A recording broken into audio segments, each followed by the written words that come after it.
Delhi police दलातील सहाय्यक आयुक्त यशपाल सिंग यांचा मुलगा वकील लक्ष्य चौहानची त्याच्याच 2 मित्रांनी हत्या केल्याचं प्रकरण समोर आलं आहे। लक्ष्य चौहान दिल्लीच्या 30 हजारी कोर्टात वकिली करत होता। विकास भारद्वाज आणि अभिषेक या त्याच्या 2 मित्रांनी पैशांच्या व्यवहारातून त्याची हत्या केल्याचे पोलीस तपासात समोर आले आहे। हत्या करण्यासाठी आरोपींनी लक्ष्यला हरियाणामधील सोनीपत येथे एका लग्नासाठी नेले। तिथे त्याची निर्घृण हत्या करण्यात आली। सोमवारी दिनांक 22 जानेवारी रोजी लक्ष्य चौहान, विकास आणि अभिषेक यांच्यासह एका लग्नासाठी सोनीपतला गेला होता। मात्र दुसऱ्या दिवशी लक्ष्य घरी न परतल्यामुळे वडील आणि पोलीस आयुक्त यशपाल सिंग यांनी तो बेपत्ता असल्याची तक्रार नोंदवली।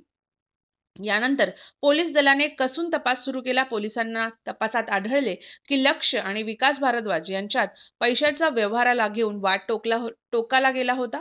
यासाठी विकास भारद्वाजने लक्ष्य चौहानची हत्या करण्याचा कट रचला। विकास भारद्वाजने आरोप केला की लक्ष्य चौहानने त्याच्याकडून कर्ज घेतले होते आणि ते परत देण्यास तो टाळाटाळ करत होता।